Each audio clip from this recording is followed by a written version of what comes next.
শুভ সকাল বন্ধুরা, এখন বাজে 4:30। আজকে আমার রান্নার পালি আছে।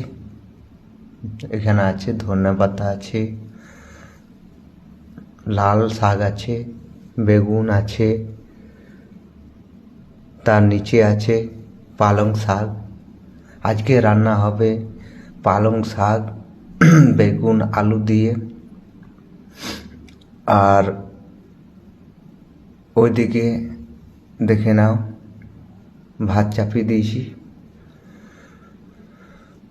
প্রচণ্ড ঠান্ডা এদিকে। পালং শাক আমরা আছি 8 জন, তো তাই পালং শাক 4-8 নিয়েছি। ভালো থেকো সবাই, সুস্থ থেকো, এভাবে সবাই সবার পাশে থেকে